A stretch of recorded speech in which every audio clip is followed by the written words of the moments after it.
Novel عشق case number 22 part 1 don't copy and paste without my permission. Firoza بھی. انہوں نے اپنی سرخ ہوتی آنکھوں سے گارڈ کی جانب دیکھا. وہ بلال صاحب آئے ہیں آپ سے ملنے، دروازے پر کھڑے ہیں. اس نے بہت دھیمے لہجے میں بلال کے آنے کی خبر دی تھی. ٹھیک ہے، انہیں ڈرائنگ روم میں بٹھاؤ، میں آتی ہوں، فیروزہ بی نے کہا. جی فیروزہ بی. گارڈ سر کو خم دیتا وہاں سے واپس مڑ گیا. زریاب کو گئے کچھ گھنٹے ہی ہوئے تھے ابھی کہ بلال اپنی پہلی حاضری لگانے زریاب کے گھر آ پہنچا تھا. فیروزہ بھی اسے اچھے سے جانتی تھی. وہ کام کے سلسلے میں اور زریاب کی غیر موجودگی میں اکثر فیروزہ بی سے ملنے آیا کرتا تھا. فیروزہ بی خود کو سنبھالتی، اپنا حلیہ درست کرتی ڈرائنگ روم میں آئیں. حسب معمول فیروزہ بی سے ملنے پر بلال کی بھانچیں کھل جاتی تھیں. وہ زریاب سے عمر میں 5 سال چھوٹا تھا. فیروزہ بی کے ساتھ اس کے کافی اچھے تعلقات تھے.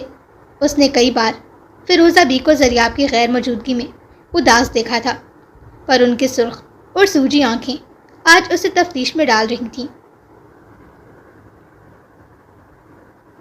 جہاں تھوڑی دیر پہلے تک اس کی بھانچیں کھلی ہوئی تھیں، وہیں اب فکر کے تاثرات واضح تھے.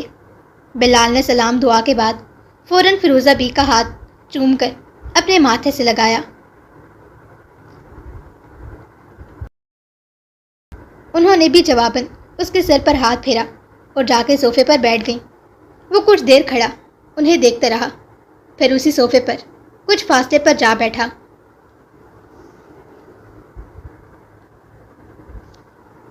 آغاز گفتگو چھوٹی موٹی باتوں سے ہوا. کچھ ہی دیر میں آسیہ چائے اور دیگر لوازمات سے بھری ٹرالی لے کر آئیں.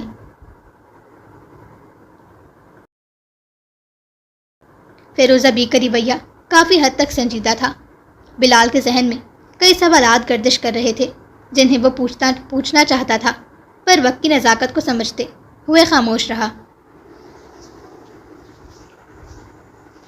وہ تقریباً 1 گھنٹہ 40 منٹ وہاں بیٹھا کام اور زریاب سے متعلق باتیں کرتا رہا. پھر سلام دعا کے بعد وہ وہاں سے جانے کے لیے اٹھا.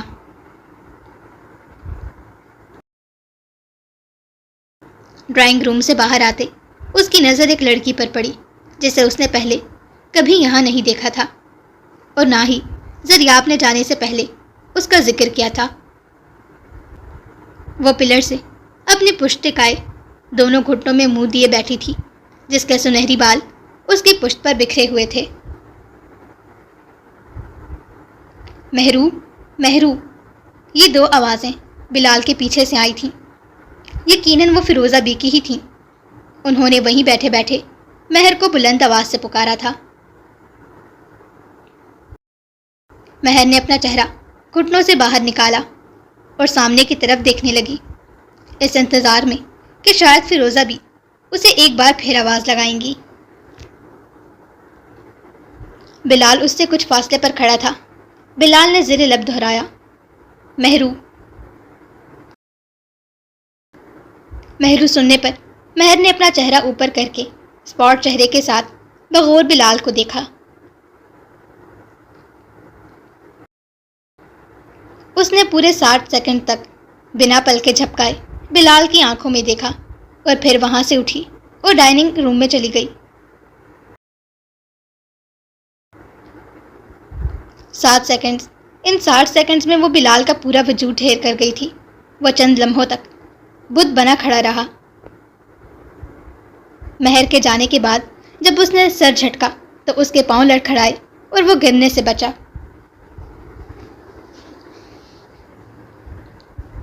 وہ کیا بلا تھی یا کوئی پری؟ اس نے منہ ہی منہ میں بڑبڑایا جسے وہ سمجھنے سے قاصر تھا. زریاب صحیح کہتا تھا، مہر کے بارے میں وہ کسی کو بھی اپنا آپ بھولنے پر مجبور کر سکتی تھی. سوجی ہوئی نیلی آنکھیں جو اپنے آپ میں ایک کرشمہ تھیں، جن کے نیچے بڑے بڑے گڑھے نمایاں تھے. دودھ سی سفید رنگت جو رونے سے سرخ ہو رہی تھی. سنہرے بال جن کی چند لٹیں اس کے چہرے پر بکھری تھیں۔ بلال ابھی بھی اپنی آنکھوں میں مہر کا چہرہ لیے کھڑا تھا۔ بلال کے دل میں ایک ٹیس سی اٹھی تھی، ایک بار پھر اسے دیکھنے کی۔ وہ اس کی ان نیلی آنکھوں کو ایک بار پھر دیکھنا چاہتا تھا۔ وہ کون تھی؟ وہ کیا تھی؟ اور وہ کس وجہ سے رو رہی تھی؟ کیوں خود پہ ظلم کر رہی تھی؟ وہ یہ جاننا چاہتا تھا۔ اس نے پیچھے مڑ کر دیکھا تو وہ جا چکی تھی۔ بلال کے قدم مانو جیسے وہیں جم گئے تھے، یا پھر شاید وہ خود اسی لمحے میں ٹھہر گیا تھا، اس امید میں کہ شاید ایک بار پھر اس کا دیدار میسر ہو جائے۔ وہ کچھ دیر وہاں کھڑا انتظار کرتا رہا اور زیر لب اس کا نام دہراتا رہا، مہرو۔ پر جب وہ نہیں آئی تو قدرے مایوسی سے وہاں سے روانہ ہو گیا۔ جی دادو، مہر ڈرائنگ روم میں آ کر فیروزہ بی سے مخاطب ہوئی۔ آپ نے بلایا تھا؟ اور آ کر ان سے کچھ فاصلے پر کھڑی ہو گئی۔ فیروزہ بی نے اپنا دایاں ہاتھ مہر کی جانب بڑھایا، جسے مہر نے فوراً ہی تھام لیا اور آ کر ان کی گود میں بیٹھ گئی۔ فیروزہ بی نے اپنے بازو مضبوطی سے مہر کے گرد لپیٹے۔ دادو یار، میں بچی تھوڑی ہوں جو آپ اس طرح مجھے اپنی گود میں بٹھائی ہوئی ہیں، مہر نے کہا۔ وہ مسکرائیں۔ تو جتنی بھی بڑی ہو جائے میرے لیے ہمیشہ بچی ہی رہے گی پگلی۔ توبہ ہے دادو، آپ اور ایک آپ کی منطقیں، مہر نے ٹیڑھا سا منہ بناتے کہا۔ اچھا چل اٹھ، یہاں بیٹھ۔ فیروزہ بی نے اسے اپنی گود سے ہٹا کر اپنے بالکل عقب میں بٹھایا۔ تجھے سائیکیٹرسٹ بننا تھا نا؟ فیروزہ بی نے تھوڑا سنجیدگی سے مہر سے پوچھا۔ جی، مختصراً جواب آیا۔ تو ٹھیک ہے، پھر میں تیرے باپ سے بات کر کے تیرے سارے ڈاکومنٹ یہاں منگواتی ہوں، پھر کراچی کی سب سے بہترین یونیورسٹی میں تیرا ایڈمیشن کرواؤں گی، تو اپنی پڑھائی یہاں مکمل کر۔ مہر نے کچھ لمحے انہیں دیکھا۔ آپ میرے لیے ان سے بات کریں گے جن سے آپ نے سالوں تک بات نہیں کی؟ چہرے دونوں کے سنجیدہ تھے۔ فیروزہ بی نے کچھ کہنے کے بجائے بس مہر کا ہاتھ اپنے ہاتھ میں لے کر دھیمے سے سہلایا۔ نظریں اس کی اپنے ہاتھوں پر ہی مرکوز تھیں۔ اس نے کچھ سوچتے کہا، کیا پڑھائی مکمل کرنے کے بعد زریاب مجھے اپنا لے گا؟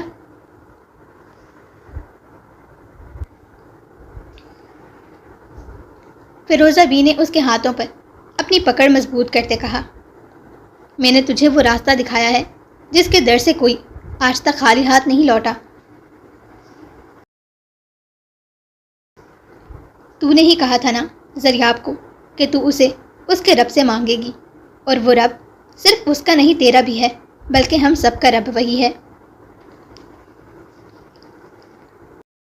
تو اس رب کو اپنا رب سمجھ کر اس سے مانگ کے تو دیکھ، وہ تیری جھولی میں خوشیوں کا ڈھیر لگا دے گا۔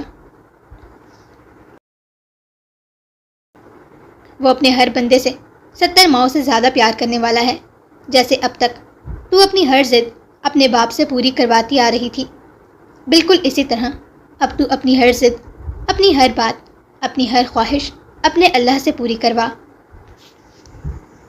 تو اس سے اس طرح مانگ جیسے اپنے باپ سے مانگ رہی ہے، اور وہ تجھے کبھی نا امید نہیں ہونے دے گا۔ کیا آپ سچ کہہ رہی ہیں دادو؟ مہر کی آنکھیں آج کئی دنوں بعد چمکی تھیں، ایسے جیسے کسی نے روح کی امید پھونک دی ہو اس میں۔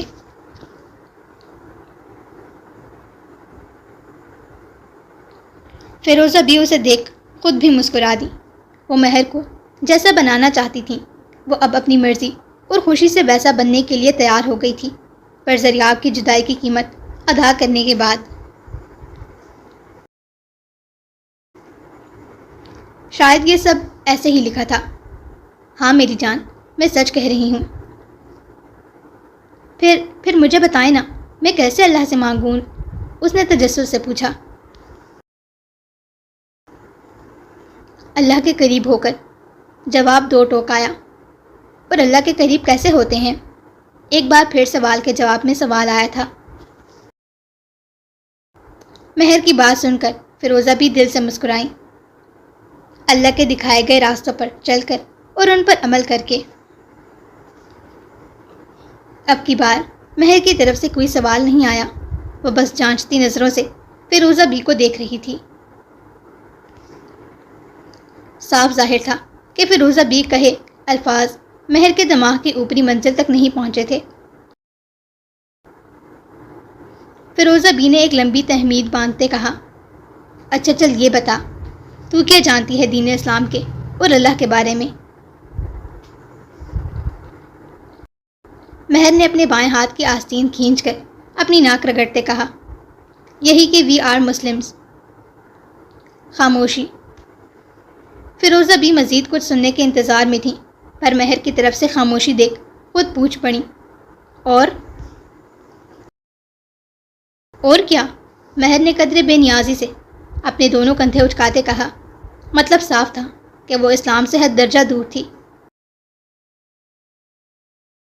وہ یہ ضرور جانتی تھی کہ وہ ایک مسلم ہے، پر مسلم ہونے کا مطلب اور اس کی اہمیت سے وہ اب تک کوسوں دور تھی۔ اچھا یہ بتا، مسلم کون ہوتے ہیں؟ فیروزہ بی نے پوچھا۔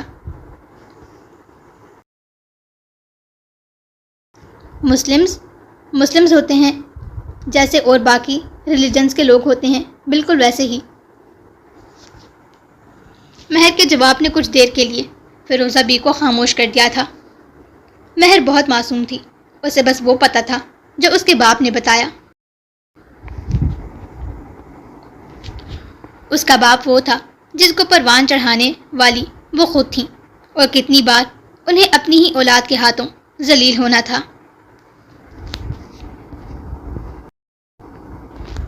فیروزہ بی نے مہر کا ہاتھ تھامتے کہا، مہر میری جان، مسلم صرف ایک ریلیجن نہیں ہے، ایک اعزاز ہے ہمارے لیے، ہمارے صحاباؤں اور نبیوں کی ان گنت قربانیوں کا تحفہ ہے دین اسلام ہمارے لیے، اور مجھے فخر ہوتا ہے یہ کہتے ہوئے کہ میں ایک مسلمان ہوں، ایک مسلمان جس کا خدا صرف ایک ہے، جو نبی صلی اللہ علیہ وآلہ وسلم کی آخری امت میں سے ایک ہے۔ مہر خاموشی سے بیٹھی فیروزہ بی کی کہی باتوں کو سمجھنے کی کوشش کر رہی تھی۔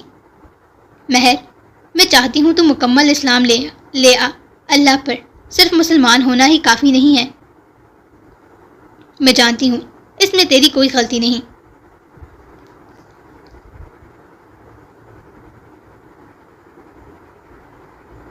پر جو اب بیت گیا سو بیت گیا، تو اب ایک نئی زندگی کی شروعات کر۔ دادو، مہر نے کافی دیر بعد کچھ بولا تھا۔ فیروزہ بی نے مہر کا ہاتھ دھیمے سے سہلاتے کہا، بول میری جان، تیری دادو قربان تجھ پر۔ ایمان کیسے لاتے ہیں اللہ پر؟ مہر نے دھیمے پر بے حد اطمینان کے ساتھ کہا۔ فیروزہ بی کو شاید مہر سے اس سوال کی توقع نہ تھی۔ ان کی آنکھیں ایک بار پھر نم ہونے لگی تھیں، پر اب کی وجہ دکھ نہیں، خوشی تھی، بے حد خوشی۔ جا اٹھ، میرے کمرے سے میری ایک چادر لے کر آ۔ مہر ہوا کے گھوڑے پر سوار فیروزہ بی کے روم میں گئی اور بیڈ پر رکھی ململ کی ایک چادر اٹھا لائی اور لا کے فیروزہ بی کے ہاتھ میں تھما کر خود ان کے برابر میں بیٹھ گئی، صوفے پر چوکری مار کر۔ فیروزہ بی نے اس چادر کو کھول کر مہر کے سر پر اڑایا اور بچا ہوا سرا اس کے کندھے پہ ڈالتے کہا، اب جو میں کہہ رہی ہوں اسے میرے ساتھ ساتھ دہرانا۔ مہر نے سر کو خم دیتے ہاں کہا، لا الہ۔ مہر نے لفظ با لفظ دہرایا، لا الہ الا اللہ، الا اللہ، محمدن رسول اللہ، رسول اللہ۔ اس کا مطلب ہے کہ اللہ کے سوا کوئی معبود نہیں، محمد صلی اللہ علیہ وآلہ وسلم کے اللہ کے آخری رسول ہیں۔ مہر نے فیروزہ بی کے ادا کی الفاظ زیر لب دہرائے، فیروزہ بی کی آنکھوں میں ایک الگ ہی خوشی کی چمک تھی۔ آج انہوں نے خوشی سے مہر کا ماتھا چوما۔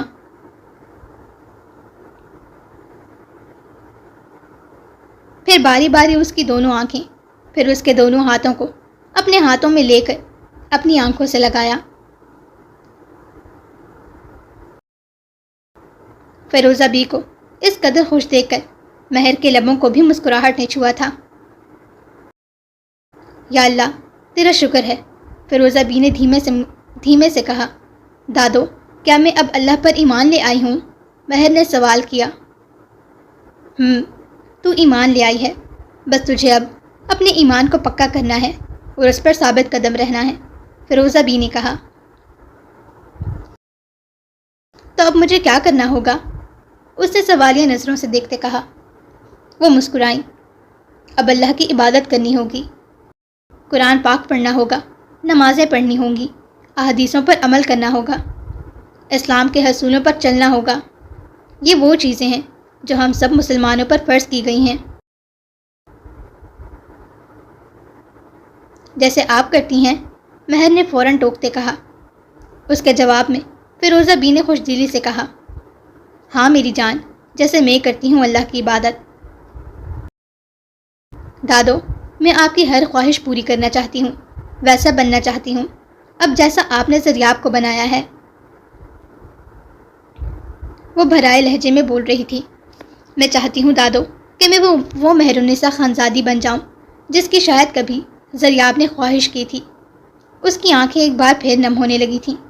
وہ اپنے جذبات کے ہاتھوں مجبور تھی۔ وہ اپنے آنسوؤں کو بہنے سے روک نہیں سکتی تھی۔ فیروزہ بی نے اسے کندھوں سے تھامتے کہا، خود کو بدلنا ہے تو خود کو خود کے لیے اور اپنے اللہ کے لیے بدل، میرے لیے اور زریاب کے لیے نہیں۔ جس اللہ پر ابھی تو ایمان لائی ہے اسے دل و جان سے قبول کر اور اس سے مانگ۔ اس کی نظریں جھکی تھیں۔ فیروزہ بی نے اس کے کندھوں سے ہاتھ ہٹا کر اس کے سر پر ہاتھ پھیرا۔ میری جان، میں دن رات اللہ سے تیرے اچھے نصیب کے لیے دعائیں کرتی ہوں تاکہ وہ تیری زندگی میں مزید کوئی دکھ نہ آنے دے۔ اب کیا دعاؤں میں بہت طاقت ہوتی ہے دادو؟ اگر کسی کو دعاؤں میں مانگو تو وہ سچ میں مل جاتا ہے، مہر نے انتہائی معصومیت سے پوچھا۔ ہاں میری جان، پر کیسے؟ اس نے اپنی آنکھیں رگڑتے کہا۔ دعائیں تب قبول ہوتی ہیں جب ہمیں اس بات کا یقین ہو کہ ہمارا اللہ ہماری دعائیں سننے اور قبول کرنے والا ہے۔ مہر نے کچھ سوچتے اپنے ہونٹوں کے زاویہ بناتے کہا، پر دادو میں نے تو کبھی دعا نہیں مانگی، جیسے اپنی ہی نظروں میں شرمندہ سی ہوئی ہو، تو پھر اللہ میری دعا کیوں سنیں گے؟ فیروزہ بی کو اس کی معصومیت پر ٹوٹ کر پیار آیا۔ ارے میری جھلی، ایسا نہیں ہے جیسا تو سوچ رہی ہے۔ دیکھ، جیسے جیسے تو سب جانتی جائے گی، تیری سمجھ میں سب آتا چلا جائے گا۔ بس ہمیشہ میری ایک بات یاد رکھنا، اس دنیا میں کوئی ہمیں پیار کرے یا نہ کرے، پر ہمارا اللہ ہم سے ہر حال میں سب سے زیادہ پیار کرتا ہے۔ وہ ہماری ہر غلطی، ہر گناہ کو معاف کرنے کا ظرف رکھتا ہے۔ اگر تجھے کسی سے امید رکھنی ہے تو اللہ سے رکھ، وہ تجھے کبھی نا امید نہیں ہونے دے گا۔ تو جانتی ہے، تیرے مرحوم دادا کے اور تیرے باپ کے مجھے چھوڑ کر چلے جانے کے بعد میں بالکل تنہا ہو گئی تھی، کوئی نہیں تھا میرا، میں بے اولاد ہو گئی تھی۔ میں نے اس وقت بھی امید نہیں چھوڑی اور اللہ سے بے حساب دعائیں کرتی رہی۔ میں روتی تھی اللہ کے آگے کہ میرا کوئی نہیں رہا جیسے میں اپنا کہہ سکوں۔ میری ایک اولاد تھی جو مجھے تنہا چھوڑ گئی۔ میں نے کبھی اللہ سے شکوہ نہیں کیا، میں نے کبھی اللہ کے کیے گئے فیصلوں کے آگے سوال نہیں اٹھائے۔ جو میرے ساتھ ہوا وہ میرا نصیب تھا اور میں نے اسے قبول کیا اور بس اللہ سے اچھے کی امید کرتی رہی، اور دیکھ، اس نے مجھے کبھی نا امید نہیں ہونے دیا خود سے۔ پھر میری زندگی میں زریاب آیا، وہ میرے لیے واقعی میں میرے اللہ کی طرف سے بھیجا ہوا ایک انعام تھا میرے لیے۔ اس نے ایک بار پھر میری زندگی خوشیوں سے بھر دی تھی اللہ نے ایک بار پھر مجھے اولاد سے نواز دیا تھا۔ بس اس کے کیے فیصلوں پر کبھی نا امید نہ ہونا۔ اگر وہ کچھ ہم سے لیتا ہے تو بدلے میں اسے کئی زیادہ بہترین عطا بھی کرتا ہے۔ وہ اپنے جن بندوں سے بے حد محبت کرتا ہے، وہ انہیں آزماتا ہے، بار بار آزماتا ہے، کیونکہ اسے بار بار ان کے منہ سے اپنی پکار سننا بے حد پسند ہوتا ہے۔ مہر بس بت بنی بیٹھی فیروزہ بی کی باتیں سن رہی تھی۔ انہوں نے ہلکے سے اس کے گال تھپ تھپاتے اس سے کہا، مجھے پورا یقین ہے کہ تو اپنے اس کیے گئے فیصلے پر کبھی نہیں پچھتائے گی۔ مہر نے جواب میں بس مسکرانے پر اتفاق کیا۔ چل آ، بھوک لگی ہوگی، میں آسیہ سے کہہ کر کھانا لگواتی ہوں۔ جی دادو۔ فیروزہ بی نے اسے اپنے ساتھ لگایا اور باہر کی طرف چل دی۔ جاری ہے۔